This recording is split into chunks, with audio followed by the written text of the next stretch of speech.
Hey everybody, this is Doc Mack from the Galloping Ghost Arcade out in Brookfield, Illinois. Today is Tuesday, March 21st, 2017, and we are here doing another podcast covering a lot of the information going on here at the Galloping Ghost Arcade. And we are joined by none other than our former Gamer of the Year, Pete Hahn. Hello everyone. It is I am back. Like the Terminator. So thanks for joining us again. We've recorded somewhat recently. We recorded almost a little less than 2 weeks ago. We wanted to do another one though to talk about a few topics, and so we don't have such a big backlog like always. But in this podcast, we talk about what happens at the arcade, any new games we get, any cabinets that get upgraded, any high scores or world records that are set here, and the general arcade culture around the arcade. Yeah. So that's basically what we do here. Hopefully you enjoy watching to us. Do follow us on all of our social media. Like if you're on Facebook, we have a fan page and we have Galloping Ghost Productions. Try to follow us on Galloping Ghost Productions. That's more interactive and more interactive with us. So we'd appreciate that. Absolutely. Also on the production page, definitely get ready for a lot more information on Dark Presence because that's coming up very soon. Cool. So, but where do you want to start today? Let's start with Monday Mystery Games. Excellent. A couple of very good ones since our last podcast. Yep. First off, we have Gauntlet II, and that was on 13th of March. Yes, that was a very cool Gauntlet II, great game. For me, we got the cabinet. It was a Teenage Mutant Ninja Turtles. Really? There was a converted from an original Gauntlet. Oh no. And we bought it from Jeremy Fox over at Prince Arcade. So huge shout outs to him. I saw the cabinet was in nice condition, but it had this converted Teenage Mutant Ninja Turtles control panel that was all brown. And we had just recently redone our original Gauntlet cabinet. And as soon as he said that he got it, it was like, oh, we got to get Gauntlet II on the floor.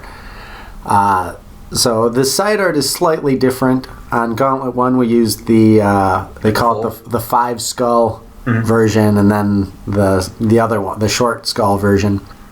So for Gauntlet 2, we took all the artwork off, we painted it, we fixed up the cabinet a little bit, put on new side art, new control panel art, new coin door art, and new marquee art for it.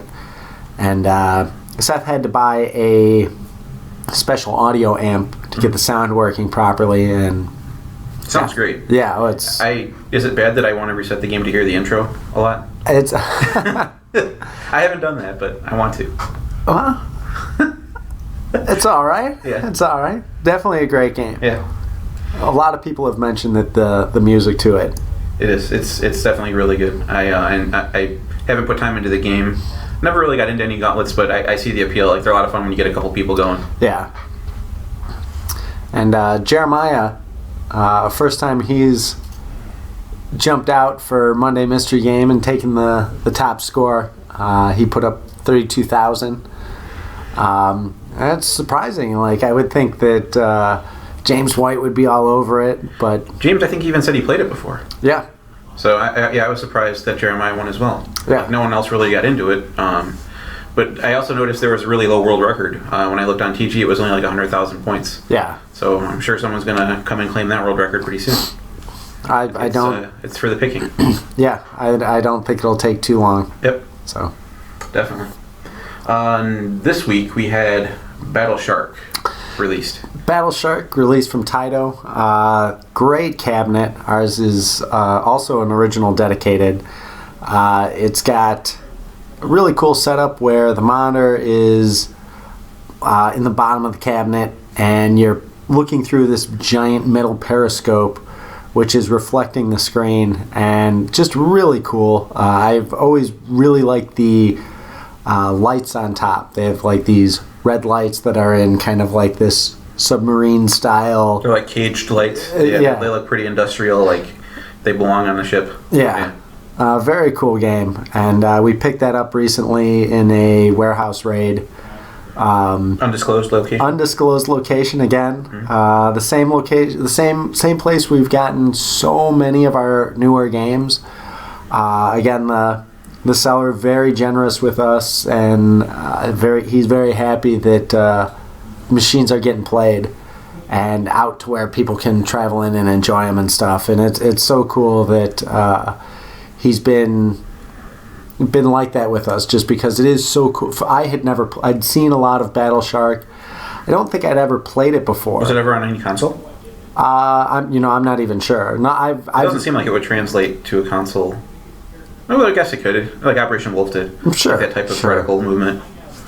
But there's something about this with the whole... Yeah. It has on the periscope, the actual joystick part of it kind of has... It's like a Star Wars...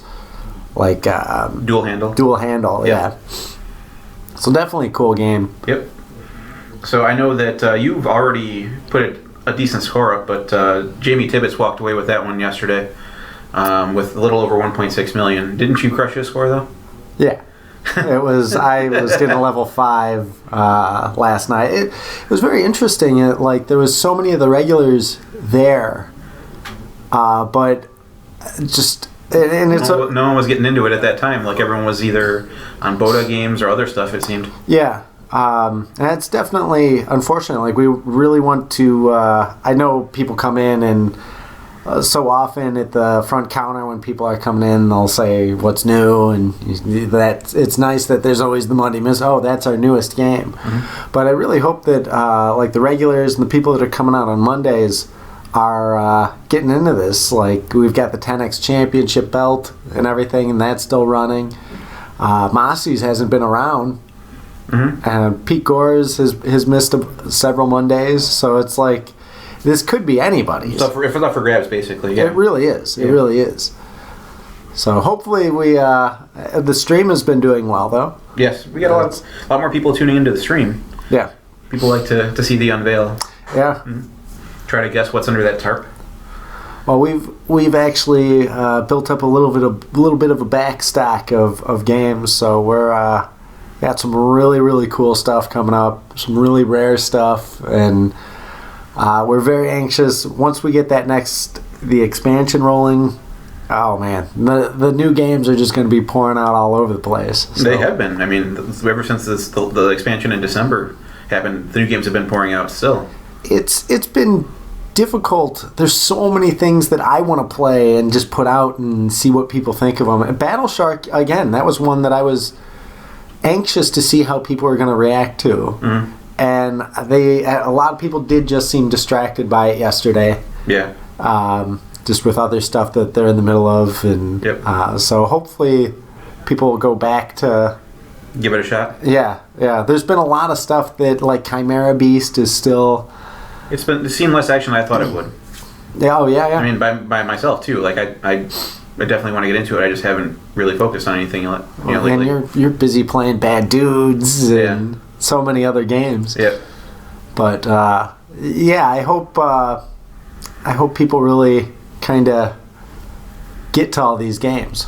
Yeah, definitely. Yeah, there's some things we'll talk about them later, that playing them in the arcade is just the way to go. Right. Cool. Well, that does it for Monday Mystery. Let's do high scores. Yes. Cool. Well, it's been as always so many. Yeah. A lot of really impressive scores going up, and where do we start? Jamie Tibbetts is now a co-world record holder with me on Bad Dudes. We share the maximum score you can reach. He completed the game on 1 credit last Monday the 13th.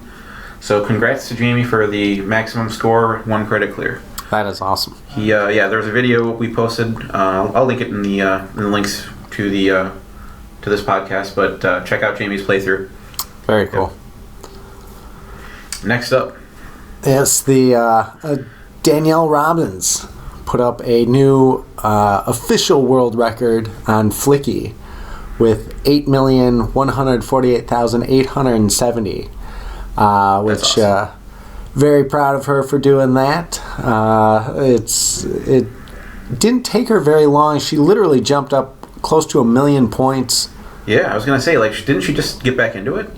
Yeah, she's not been practicing. She's not been. I bought her a cabinet for the house, and she's not been playing on that. She feels that playing in perfect condition, like in the house where there's nobody walking around and there's no other noises and stuff, and it's not. She wants to set the scores at the arcade, so she does all of her practicing there. She does all practicing at the arcade, or she doesn't even practice at home? She does not practice at home. Wow. She does no emulation. She does nothing even on her own personal cabinet, which is unbelievable. Yeah. And I think she only came in 4 or 5 times. Yeah, maybe it's just... That happens with me where, like, I'll step away from the game and, like, whatever bad habit I had, I'll break it, and then I'll come back and something else... You know, I'll just get over that hump or whatever that was before. And I see that happen all the time. It's happened to me, and I've seen it in other players, too. Yeah. So I'm glad that she was able to come back and beat her own score so quick. Well, she's still going. She wants to now the chase is on for. She wants to max it out. So we'll see if she's able to do that. She's over there right now playing. So that's awesome. And the same thing. She's recording, which is very important. Yep. You never know when you're going to have that great score. Yeah. And it's now mandatory for Arcade world records. For world records that your score be recorded. Mm-hmm. Which is a good thing, I think. It adds more credibility, and if we're ever questioned, we can always go back and say, "Hey, look, it's here." Absolutely. Yeah. Like, and some people are a little hesitant. Oh, what if I don't do it this time? And it's like we just delete the file. Right. It's digital space. Yeah. It's infinite. We can get more memory cards if for some reason we write to them too many times. Right. I don't think that's going to happen though. But even that was one of the big things that. James was playing Zookeeper the other day, and it was really unfortunate what happened to him. Yeah, he got an amazing score. Yeah, over 2 million. Yeah. And there was credits loaded on the machine, either from before or from James accidentally adding too many, and like. After you game over, if there's credits in there, you enter your. It doesn't give you a chance to enter your initials. It just jumps right to the next screen, right, to the title screen again, and the score's gone. Right. So it's the kind of thing where like, hey, just use the camera. It doesn't really take us more than 30 seconds to set up. Right. And it is one of those you'll never know when it's gonna be your game. Yep. To get that world record, or everything will just line up and. It's something that hopefully a few people don't need to experience us being like, oh, it's a great score, but...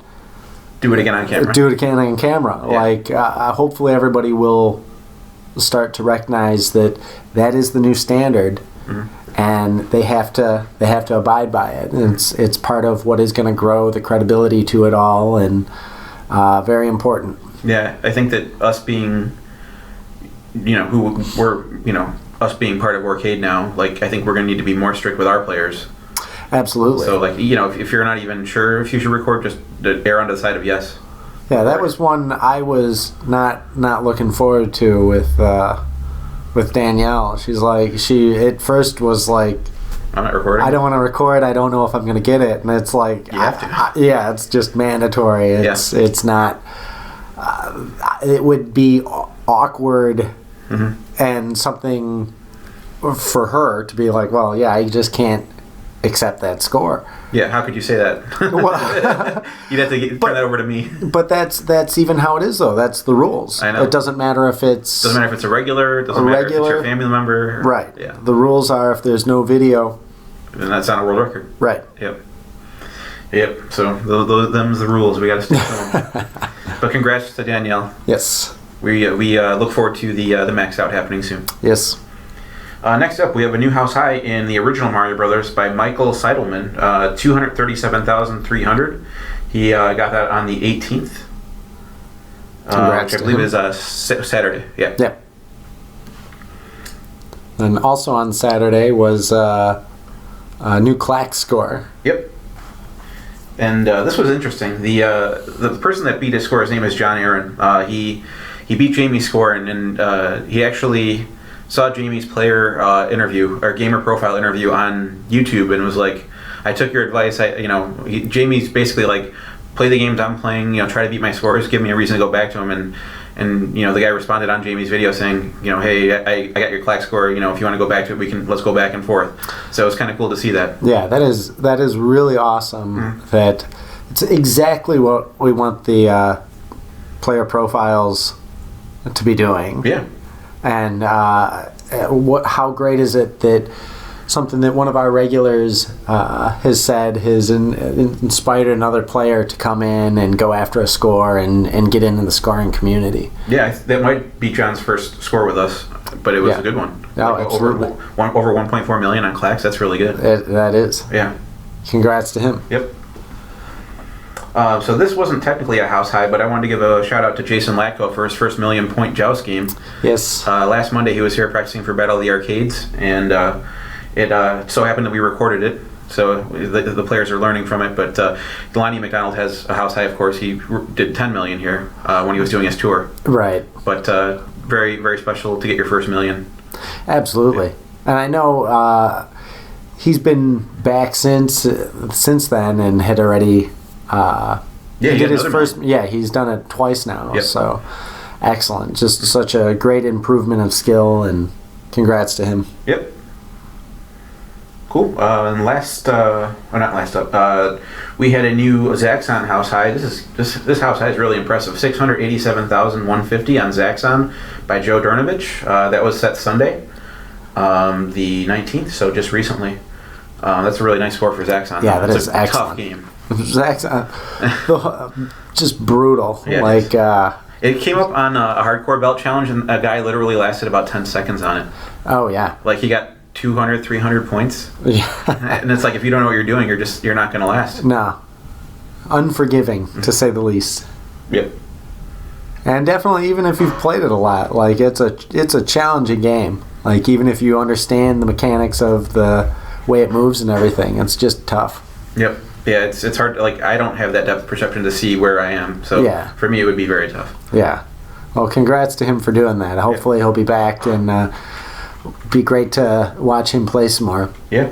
Yeah, he usually comes out on Sundays. Like, I usually miss him. So I think the last 2 Sundays he's upped his house high. Yeah. So maybe we record him next time. Absolutely. Yeah. Lastly, for scores, huge congrats to you and Jamie Tibbetts for your 1cc completion of Bad Dudes. Your 2cc completion of Bad Dudes. Technically, yes. 2 credits. 2 players. That's very awesome. We had to make a new track on Arcade.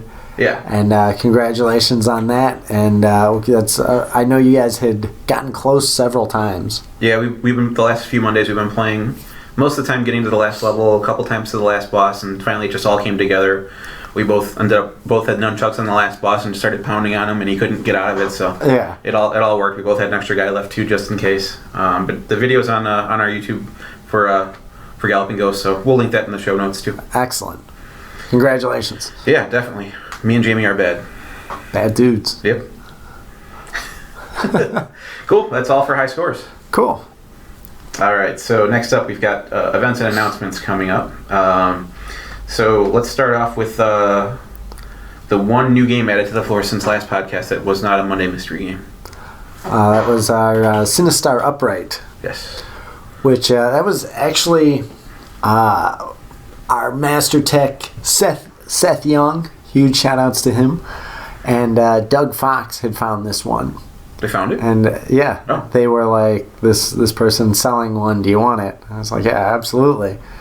But then that created this a little bit of a personal conflict for me, just because with collecting, I have a lot of rules for how.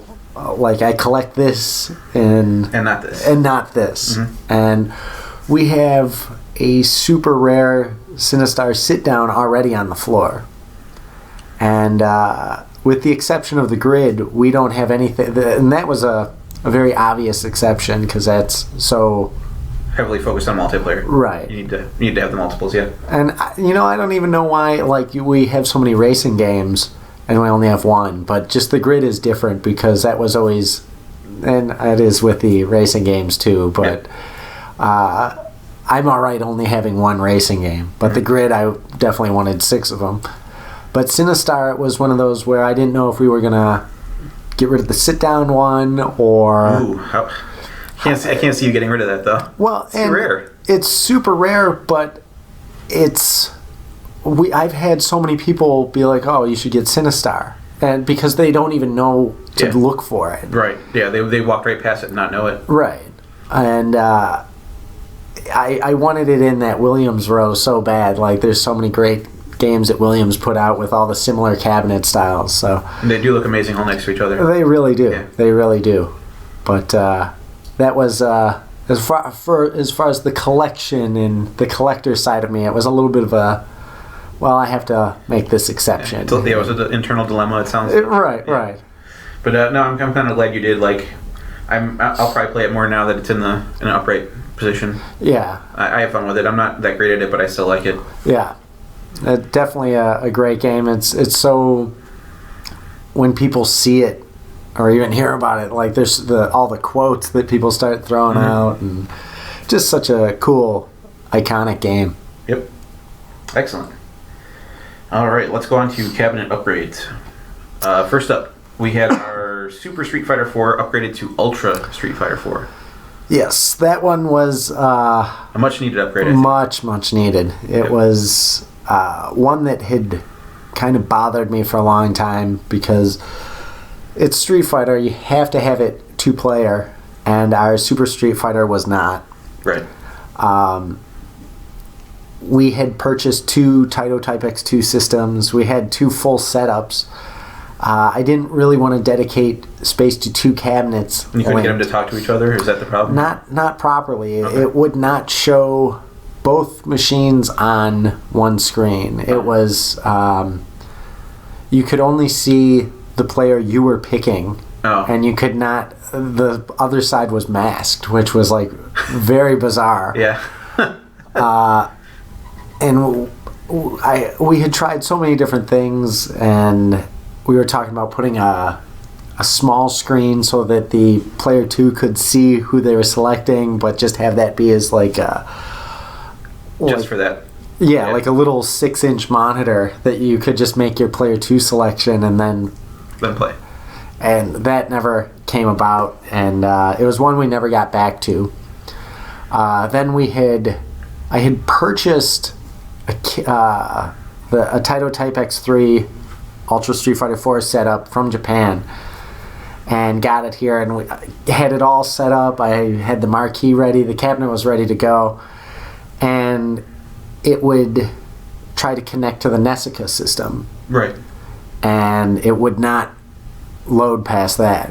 So we tried a bunch of stuff, and there's some tutorials online of how to create like a bypass. Yeah, like do like a VPN server and bypass all the network stuff, and I could never get that to work properly. So we sold that one off, but then we found somebody that had one that was all original hardware. It didn't connect to the Nessica. There's 2 versions of the game? One Nessica and one... Yeah, there was... And now we have... Nessica is the live... It basically is live updating of games, right? Is that what that is? Yes. Like for score reporting and all that? Well, they have... It's actually... some of the Nessica systems... It's just the system, and it'll actually hit the server and download the game so that arcades can change games quickly just on the fly. I know that there's a couple of games that we have currently that use the Nessica system that they're not connected to Nessica, like Left 4 Dead and Darius Burst, Another Chronicle EX. But those, I guess, don't need to connect to Nessica because we're not connecting those. Right. They're not as in-depth as Street Fighter was. Okay. Yeah, Street Fighter makes sense. Like it all the character data, like how many uses each character is getting, the win-loss ratios and all that makes sense to connect and upload that. Right. But cool. Very, very cool to have that, and that was what inspired that tournament. Yeah, yeah. Tournament had a decent turnout, I would say. Like it was 7 o'clock on Saturday. We had Jeremiah and Haruza were out. A few regulars were out. Yeah. So just wanted to give a shout out to the top placers. Alfredo was the winner of the tournament. Yep. And Emilio was in second place. Yep. So shout outs to those guys. They got some good prizes. Yeah. Hopefully Emilio got a free day pass and $25 in cash, and then Alfredo got a day pass and $100 in cash. Nice. You got that fight money. Yeah, yeah. There was some really good matches. Mm-hmm. Even though there was, I don't remember the exact number of participants. 11 or 12, something like that? Something like that. Yeah. But it was definitely a lot of fun. We have not done a Street Fighter tournament in a long, long time. Mm-hmm. and it definitely was bringing shades of old Saturday nights, which was definitely great. Yep, it's a throwback. That's a good thing. Yeah. Cool. All right, the other cabinet upgrade, we have upgraded the Bosconian to an original dedicated. Yes, that was another really good one. Again, huge shout outs to Jeremy Fox over at Prince Arcades. It was one that had been on our list for quite a while, and he just happened across one, and definitely a huge step up from the conversion cabinet that we had. And that's the artwork on it is just great. So cool. Thanks to Jeremy for getting it to us. Thanks, Jeremy. All right. So next event, we're going to be at Midwest Gaming Classic. That's coming up very quickly. Yep. That's 3 days. It's April 7th, 8th, and 9th. Yep. And we will be there. And I heard you say Galloping Ghost Productions will be there in force. Yes, both Productions and the arcade are. We're going making a statement this time. Yeah, if you haven't been to Midwest Gaming Classic, it has grown a lot in the last years. I missed like 2 years, and I went back, and the thing had tripled in size. It was a lot bigger production than it was before, and it's a lot of fun. There's a lot of vendors there, people cosplaying, tournaments, like a lot of stuff going on. Like even if you're just a casual gamer, you'll enjoy it. But I'd recommend going. It's not too far from Milwaukee. It's like right outside of Milwaukee in Brookfield, Wisconsin. So it's a short drive from the arcade if you're near us. Yeah. But I definitely recommend checking it out. Well, we are definitely. I'm so anxious to be letting people play Dark Presence. We're going to be going and having 4 playable characters.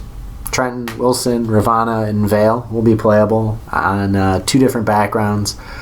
We'll probably have some of the weather effects. We'll be able to show those off and the time of day.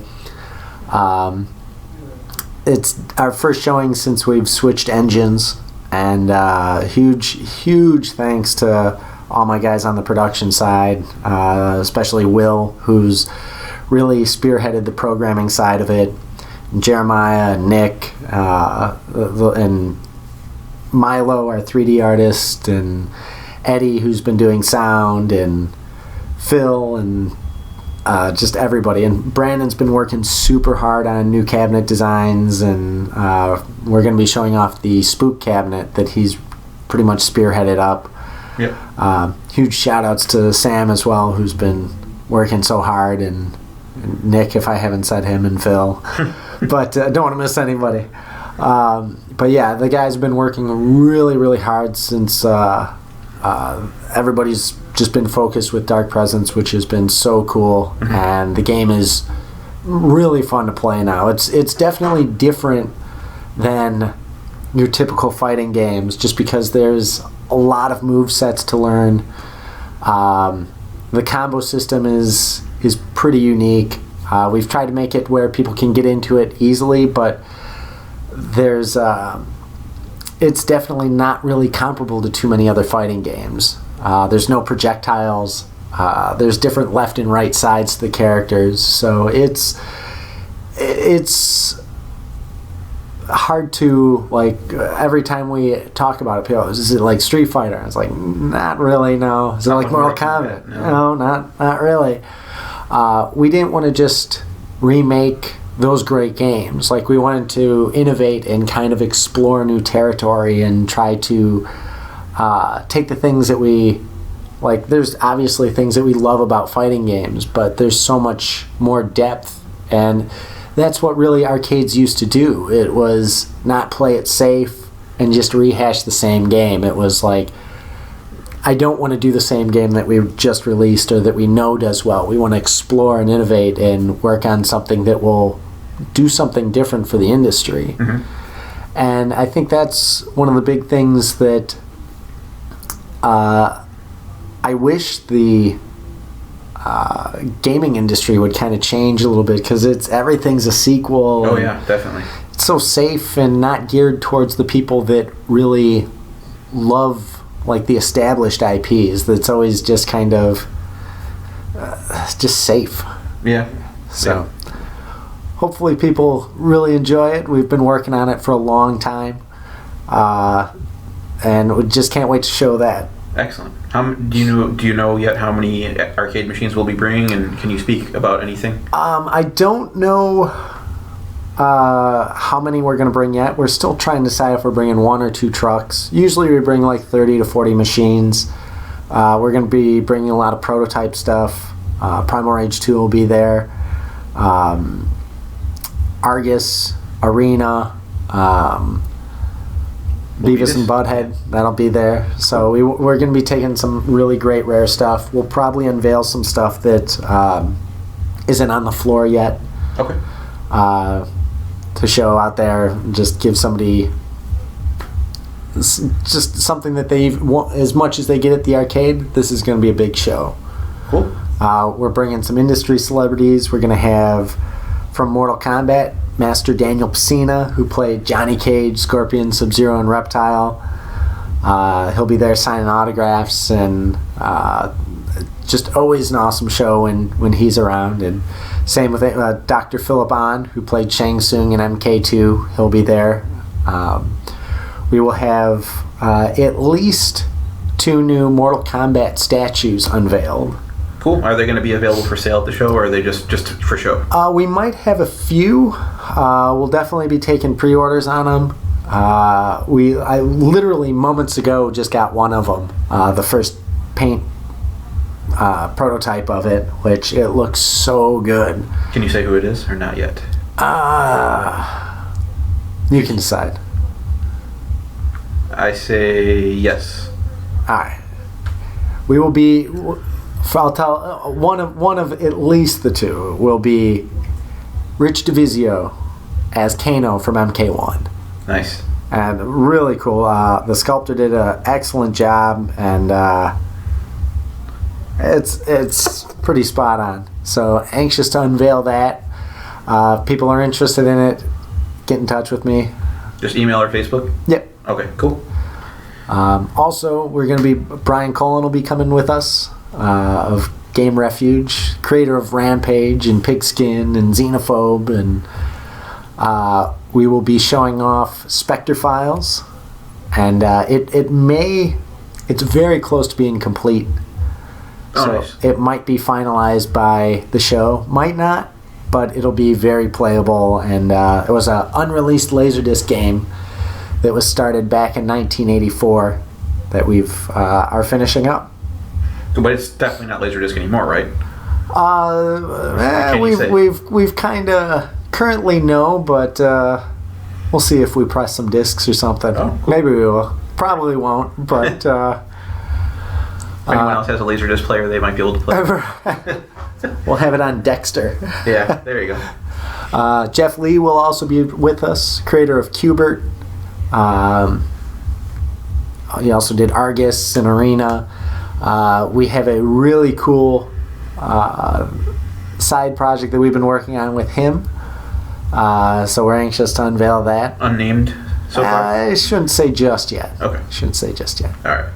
He'll also be bringing Tom Malinowski will be coming with who is the programmer on Argus. And then who else? George Petro might be coming also as another one of our special guests. Cool. Speaking of Arena, because you just said it, yes. Is the documentary aired yet? Has it been? It has not. The documentary for Arena will be airing on the Red Bull channel on April 10th. Oh, so that's right after MPC. Yeah. All right, that's the day after we get back. Yes. That'll be timely. Okay. That's going to be good. So. I've been I haven't even seen it yet, and that's always scary. Yeah. You're going to be in something you don't know what's going to show. Right. Hopefully, I am looking forward to it though. I can't stand seeing myself It's kind of a thing with you. Like I like try to do these we do these videos sometimes from the floor, and you're like, do you want to see how it came out? You're like, no, just post it. If I see it, we're gonna shoot it again. It's I don't know. Some of the stuff they had us doing was just so like they're like, oh, we need footage of you riding your motorcycle, and it's like, for what? So I don't know. I can do a lot with if someone's good at Photoshop. Can they take that footage and do whatever they want with it? Have you riding a motorcycle? That'd be kind of fun. Like, well, no. No. Okay. There it is. You can't do anything. All right. So that. Anything else for MGC, or is that about it?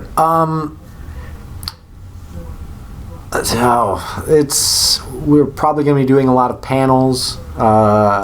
Me and you need to talk a little bit more. I think it'd be awesome if we could do a podcast out there. Live podcast? Yeah. Okay.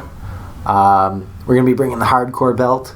We're going to have a special hardcore of Midwest Gaming Classic. So definitely want to have a lot of cool things and give people a sample of what they get at the arcade, and just really go in full force. So cool. All right. You can still get tickets and stuff. Yeah. So make a weekend of it. Yeah, definitely. There's it's in a hotel. You can stay there. The hotel is probably starting to get fully booked, but I'll link the event site in the show notes. Awesome. Next up, next week we got our Williams Valley Midway Week tournament. Yes. Very anxious for this 12-game tournament. Yep. 12 games. Technically, it's 6 days. It's Monday through Saturday. Yes. So if you're coming in for more than a couple of days, get the week pass. Absolutely. It's much better value. Yeah. And this should be a really good one. There's so many. The Williams Valley Midway put out so many games. Yeah. And who knows? Maybe we'll throw something new up. I don't know. Don't know. Will the tournament win again? People know not to underestimate the tournaments. That's true. I don't know. What do you think about getting more people to come out to them, and people getting into the tournaments? It seems like a thing lately where people either they like the games or they don't, and then they don't want to get into them, or they don't want to give the tournaments a chance. How do you think we can encourage that? It ultimately, it's especially for the regulars, it's up to them if they want to participate in the events. We really hope they do. I mean, the events are for them. We can. Right, we could play them ourselves when we want. Yeah. Right, it's something that we put a lot of effort into, and we try to pick stuff that's fun. But if only 2 people are doing it, it's I think it's the kind of thing where, at least to me, I don't know if I'm right in this, but people take a look at the games, are oh, I don't think that's fun. I'm not good at that game. It's that's the point of the game isn't. The whole thing is not to win. It's to try games you haven't tried before. It's to hang out with your fellow gamer. It's to pick up, maybe try something you haven't tried before. Maybe you'll get into it. There's a lot of reasons to play these things other than to win. I mean, you can try to win, which that's always fun. Right. Well, and you look at Monday Mystery. It's you'd have that win. Yeah. If winning is everything, the last Monday Mystery, anybody could have played that and taken the win. What are you trying to say? Tibbetts' score was no good? Well, I did play once, or I played 2 games before I put it on the floor, but I only played 2 games after I put it on the floor. Okay. But that's a game. It's very easy to memorize, and jumping back to Battle Shark, it's a game that's easy to memorize, and I don't know. I hope somebody 1C sees that, because it's very doable. Cool. You put out a bounty on it. Ooh, that's another thing. We should do with Arcade bounties. That'd be kind of cool. That's a whole nother podcast. Yeah, it is. But with this tournament, I hope people come out and really take part in it, because it's it's been a while since we ran a tournament. It's been months. It's been since T20. October. Really? That was our last tournament. Wow. Well, I hope people come out and have fun. I know everybody's getting ready for Battle of the Arcades, which is, we need to talk about that in a minute. But yeah, I hope everybody's making time for the tournaments, because we have a lot of fun running them, and it's great to see everybody step up and. Yeah, that's one of the funnest things I do here is trying to brainstorm with you. What can we see? It's not about sticking it to the players. It's about what haven't they played that they might enjoy. That's something I always think about when choosing tournament games. Everyone knows the standard Williams games and have probably played them, but what haven't they played? Right. and what might they enjoy. So I always think about that. We try to make it so it's not going to favor one person over the next as well. It's like there's the typical stuff that it's like, oh, well, this is going to be a landslide for this guy. It'll be nothing. Right, that happens for Monday Mystery from time to time if the person's played the game before, but these week tournaments, I don't really think can favor anyone that way. Right. But we try to make sure that doesn't happen. Right. Which is, it's a fairly even playing field. Yep. So hopefully people... Maybe some new blood. Yeah. I'd like to see some of these new... we've been getting a lot of new year members. Yes. And hopefully that they'll come out and take part. Because that's what it's all about, is building the arcade community. Mm-hmm. Cool. You mentioned about all the arcades. Let's talk about that. Yes. It's coming up quick. Yeah, it's the end of next month, so we don't have much time. Yeah. There's been great seeing the guys practicing. James White was on Zookeeper yesterday. Yeah. And Nibbler. Well, and I saw Jamie on Nibbler too. Jason Latko has been practicing. Yeah. We still have to make some decisions on the team, just to make sure that one, we have enough people, but as well the people that are going to be practicing. Yeah. I mean, it's one thing to just say, yeah, I'll be there, but the guys that are really into this right now, like, this is for some people it's more serious than like a standard arcade week tournament. This is like against people across the nation. This is like where everyone's streaming their scores. It's a little bit, I wouldn't say more at stake, just more in the spotlight. For sure. So that we're going to have to up our stream game because there's so much to cover. Absolutely. The tournament will be happening down here at the production offices. So it'll be a nice setup. There's a few people I still want to reach out to and see if we can't get them involved in. It should be a lot of fun. I can't wait till we are streaming so everybody can see what's going on. And again, there's the way it's set up. We only have a select amount of players that we can really have. So, I think the minimum is 8, but once you go 2 more than that, it's detrimental because then you're keeping the players that have the chance of getting better scores off the machines. If you're just going to let someone else that's not going to make the top 8, if you don't give the player that's making the top 8 the time to up their score, that's detrimental to the team. Right. So you can't just have just anyone on the team. It's not that we're trying to, leave people out or anything. It's just we have to be selective. Right. That's always the last thing that we want to do. Like, we appreciate all of our players, but this one, the strategy does come down to who's involved, just because there are a select number of spots, and while somebody might be the best in the world at one game, in this tournament that doesn't matter. Right. You have to be well rounded. It's all about being well rounded in all the games. So.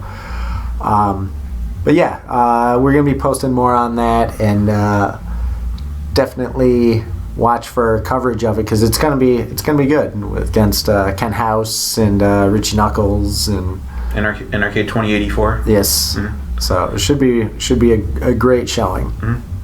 Excellent, cool. Well, the final topic I wanted to talk about and kind of just talk a little bit about more, but the swap meet, which is coming up in a few days.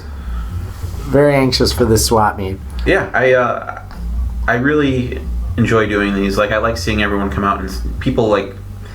I'm not a garage sale person, but I understand like the let's go see what I can find type thing of it, because swap meets are like what I would do.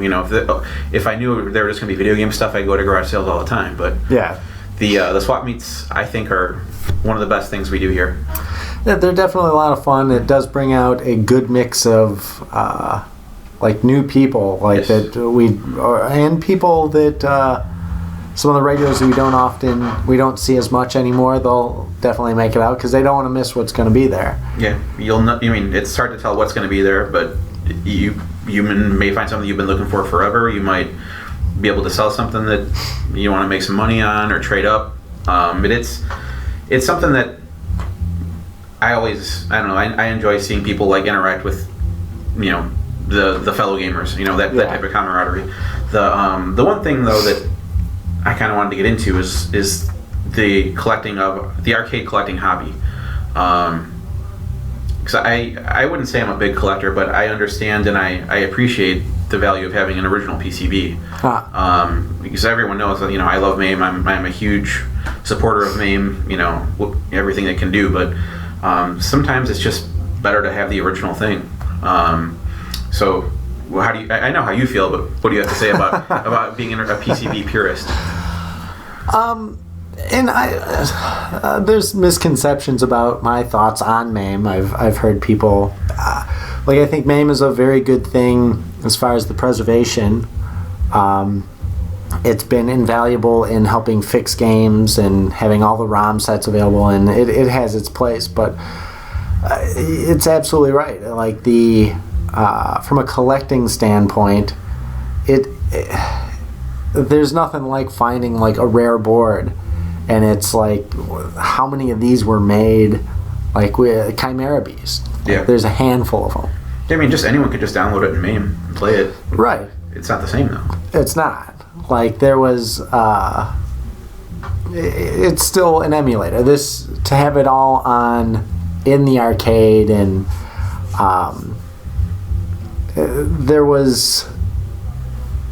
there's just something about the collection. And there's also the whole this could not, the hardware or software might be not emulated properly. There's the whole. Well, that happens a lot, I think. Absolutely. Unless you're setting them side by side, there's audio differences, there's play control differences. The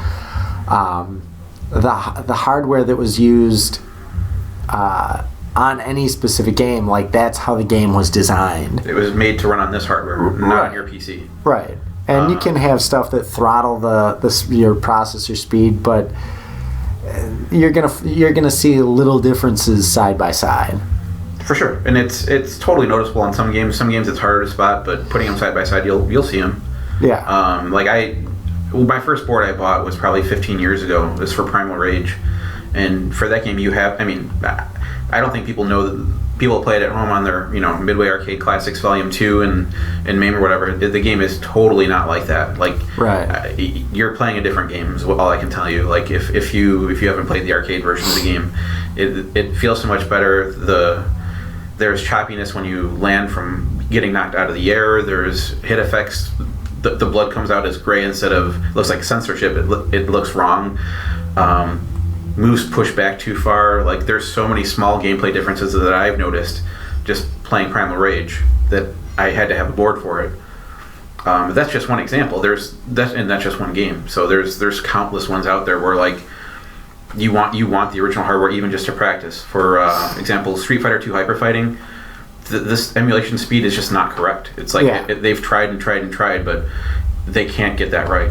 That game's been how old? It's 93. Well, and it's one of those things that without people look at it and they're like, oh, I'm just going to get a MAME cabinet or whatever, and that's great for some instances. And if you're not wanting to take it to the how it really was, most people when they play it on MAME, just because they haven't really spent time with the game for so long, they think that's the real deal. That's how it is. And well, to them I say ignorance is bliss. No, because seriously, it is totally different, and I think you can do the best of both worlds. If you do the MAME thing, you can have a cabinet wired for JAMA and also hook up MAME to that cabinet with a device called a JPAC or iPAC, two different devices, and that way you can preserve all your original wiring and still use the original PCBs. And if you want to run MAME for other stuff, you can do that without switching the wiring. So I think a great way to go is get a cabinet that has just a JAMA setup. You can do the MAME thing at some point, or you can also just run boards in it and swap out boards as you see fit. Some games were pre-JAMA. Now there's people out there making adapters. Seth has custom made me an adapter for my Russian Attack, so I can play that on Java cabinet. But it's all basically converting the right wires to the right wires on the JAMA loom. Right. And it's very doable. it's a cabinet. People don't understand it's really easy to get into, and that's kind of what I wanted to kind of drive the point home. The cost on it, like there's some boards that are $20. Yeah. Like you can build up, depending on how you're getting into the collecting. If you're just picking specific games that you're that you like, or if you just want to just start amassing games, like there's so many collectors out there that have the aspirations of I'm going to get every game. That's a pipe dream, I think, but that's you with the arcade, though. Well, no, I don't want to. I certainly don't want every game. Every game. I don't want. You want all those mahjong games? No. Okay. No. There was a game I picked up. I hadn't really played it, but it was kind of like maybe, and the cabinet was a really good deal, and I was like, I don't want this. Not even for the cabinet? Not even for, like, it was an original dedicated cabinet, so I wouldn't part it out or anything or put a different game in it, but and you should. I mean, were your thoughts were just I'm going to leave that for the person that wants this game, so it stays original. I know other people that are totally into the game, but again, one of the rules of collecting for me is that it does. If I'm not into the game, it's not going on the arcade floor. Yeah, and there's games out there that like if you wired it yourself, and that's one of the other cool things is that almost kind of goes hand in hand. Like the more you start collecting, you want to know, like, well, how can I wire this? How can I make this work? And I've seen so many people like get interested in learning how to solder and do wiring, and it's once people make the attempt, it opens up this whole new thing, and most of them really seem to enjoy it. It's a cool hobby to get into. Like you were saying, some boards are really inexpensive. Like I enjoy Russian Attack, and like I think I paid $40 or $50 for that board. Like I can have the real deal, for $50. That's right. That's great. And the fact that it's not like you said, you can play multiple boards on a single cabinet. Yeah. People don't realize it. A lot of people think, I bought this cabinet as a 1942. It has to say 1942. Right. The monitors, everything is pretty much interchangeable. And we had, there's an arcade that opened and closed. Mm-hmm. I don't want to say the name of the arcade, but they thought that the monitors were game specific. There's a lot of people that think that. Yeah, it's just not the case. It's like you can have a horizontal monitor, vertical monitor, like 19-inch, 25-inch, 27-inch. The only thing that really matters is if you're matching, medium res to medium res, low res, X, Y, vector. As long as it's the same type of monitor, you're fine. And right. That's nothing. I didn't know any of that starting with this, and you learn it really quick. A really great resource is KLOV.com. Absolutely. Especially if you're in the States, that's more focused in the States. But there's UK ones like UKVAC. There's forums for wherever if you want to learn about this stuff, and it makes sense. It's perfectly logical. It's electronics. If you have basic electronics knowledge, you can do any of this. So it's something that I want to see more people get into. And even if you don't have room for a cabinet, sometimes a Supergun setup is the way to go. Yeah, Windy City Games is doing... Yeah, he'll be here with a Supergun. Yeah. I don't have a Supergun. Sorry, Chris. I have a Jason's Custom Supergun because I got it before you started selling his. But he will be selling his Supergun at the swap meet, and we can show you how to set up arcade boards. I'll have my Supergun with some boards out just to show you how it works. That's awesome. Like, seeing his setup, it is really nice.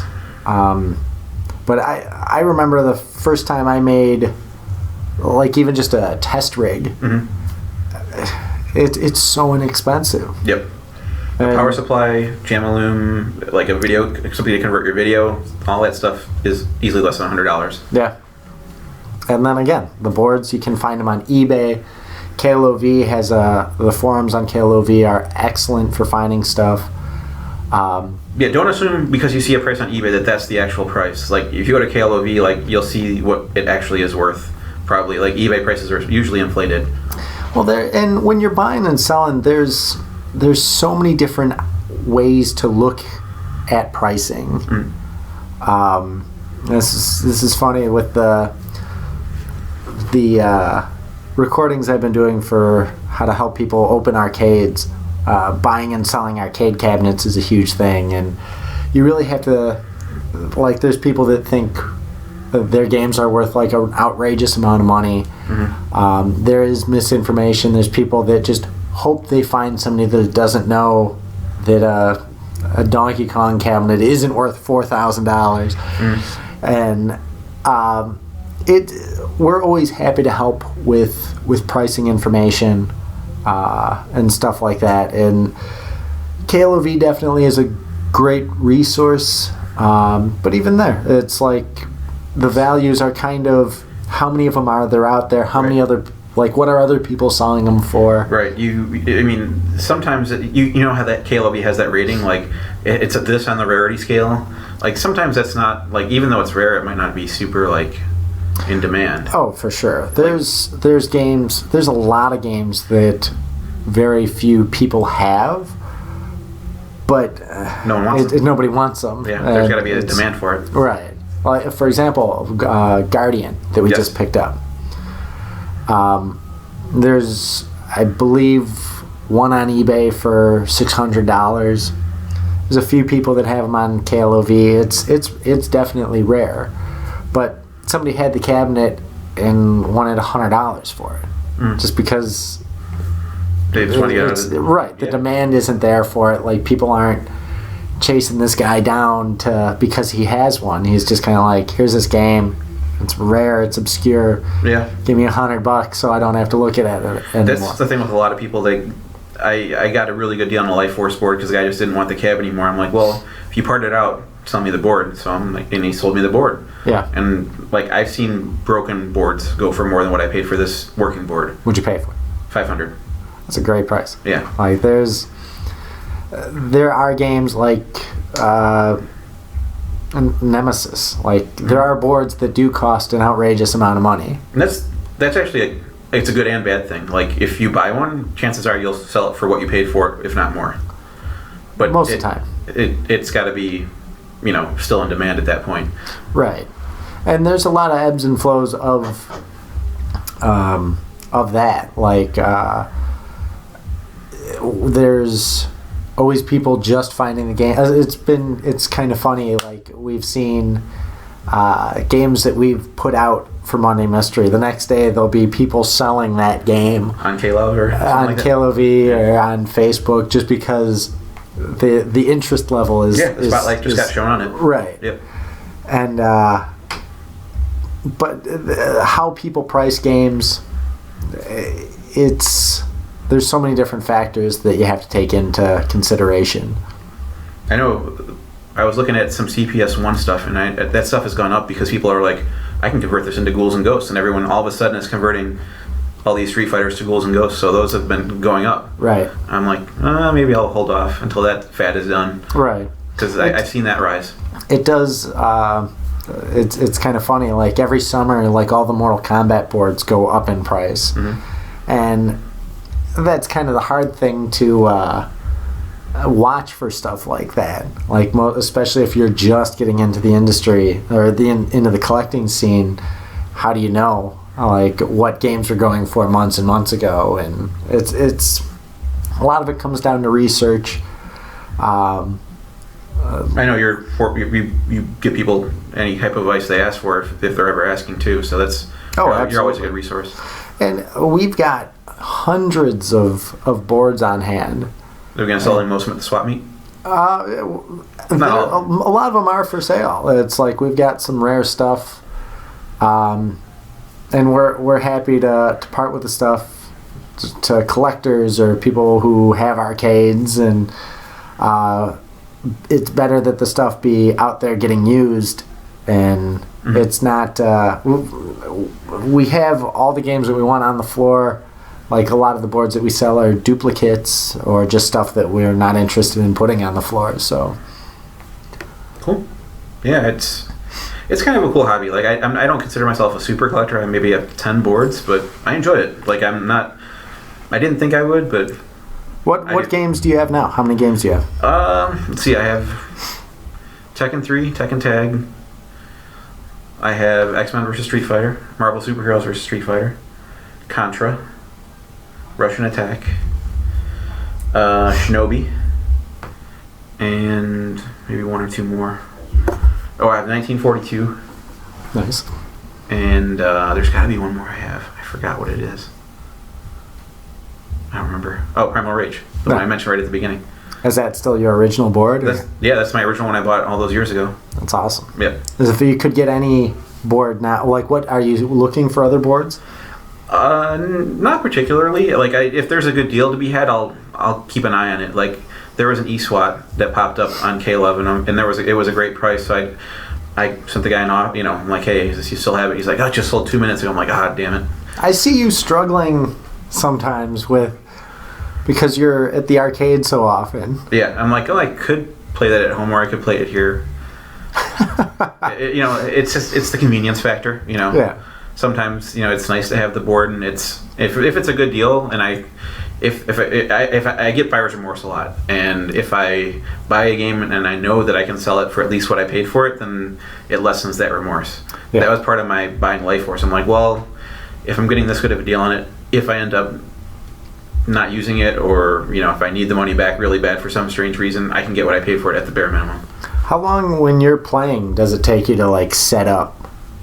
Like, are you just always ready to go? For an arcade board? Yeah. Oh, yeah. Right now I have an arcade board hooked up to my Supergun, which I can just disconnect and reconnect. Like, X-Men vs. Street Fighter is on there right now. So swapping in a board for you takes how long? Less than a minute. Like, unwrap the board from the plastic and snap on the JAMA harness, and that's it. Yeah. It's pretty easy to get into. Like, the way the Supergun is like it's basically it's consoleized. It's almost as plug and play as a Nintendo. You just snap it in and it goes. Yeah. So it's definitely, I think it's a worthwhile hobby. I like getting into it. Even though I love MAME, there's some games where it's like the original. Let's go with the original. If you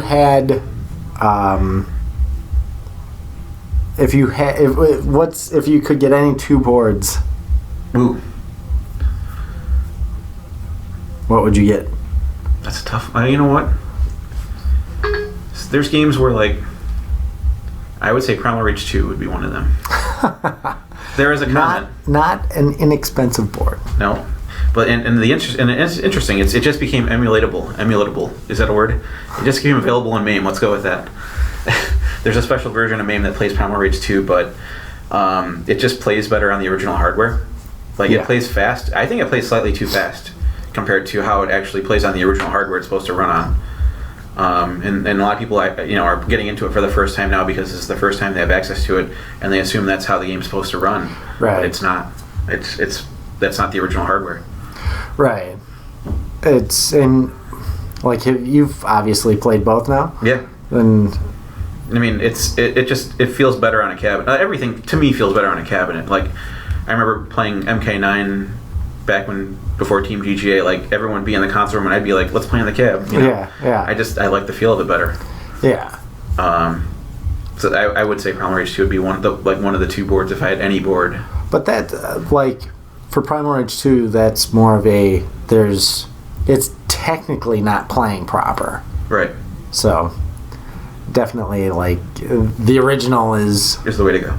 Well, if you can. Yeah. Like that. I understand why people don't have Primal Rage 2 boards and they play it at home because there's no other way for them to play it.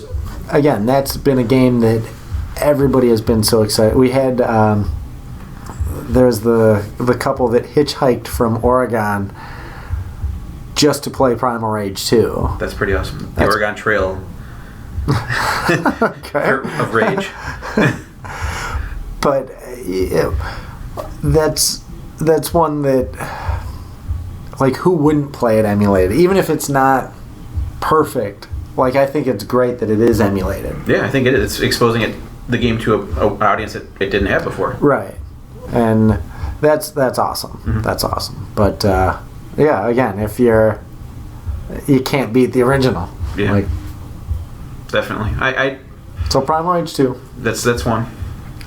And? I don't know. There's a couple I can think of. It might be Nemesis. Really? Yeah. That is also an expensive board. I know. the Life Force board I picked up can be converted to a Nemesis. They run on the same platform. Yes. So I might have to look into that. Well, I do have an extra Nemesis board. Really? I do. Oh, very timely. It's just having a sound issue fixed on it. Okay. But there's how are those? How is Nemesis is on an emulator? It's fine. Like it the newest versions of MAME screwed up a little bit of the sounds. Like the sounds were better in old versions of MAME. They made some adjustments on the sound effects, and yeah, I don't know if they mess up the samples or whatever, but that's one where I might consider having a board for score runs and stuff. Yeah. Cool. I could do the score runs here, but convenience. Sure. Well, yeah, probably those two. That's awesome. It's and as far as like storage, like has that ever been an issue? Does it take up a lot of space for you to store your boards? Not really. I use post office priority boxes. Like I just go in there like I'm gonna ship something, and I take a few boxes. Sorry, USPS, if you're listening. Yeah, the postal boxes make really good PCB boxes. Yeah. That's what we use here, actually. Yeah. But they fit almost every PCB pretty well, and you just wrap them up in the packing bubbles if you can, like what's it called, the bubble wrap. Yeah, and put it in there, and then it's good to go. Like I mean, the space it's taken up is not a lot. Like it's a couple shelves in a closet. Yeah. But it's nothing big. That's cool. Nothing like my console games and everything else. Well, hopefully people will... Yeah, it's so easy to get into. I really hope people will come out and give it a shot. Yeah. And like I said, we will have a lot of boards for sale at the swap meet, and we have them for sale all the time. There's boards that you can get on eBay, KLOV. There's a ton of different Facebook collecting groups. Mm-hmm. So hit those up, and definitely might, if people are interested, you can contact me direct, or you, or if there are boards they're looking for. Yeah, I gotta remember, there's a couple good ones. Tim Foley knows those good Facebook groups. He added me to one recently. Yeah. There's all those Facebook collecting groups, but those are good to get into. You can interact in real time. Mm-hmm. Awesome. Cool. That's all I had for today. All right, cool. We will wrap it up today, I guess. Thanks, everybody, for listening. We're going to, again, hope to see everybody out at Midwest Gaming Classic and Swap Meet. Yep. And out for Williams Valley Midway Week and Monday Mystery Game. And the Hardcore Championship. Man. Everything. There's so many things. Yeah. Cool. Thanks, everybody. I'm Doc Mack from the Galloping Ghost Arcade, and thanks to Pete Hahn. Yep. So we hope to see you around the arcade soon. Thanks a lot, everybody. See y'all later. Thanks.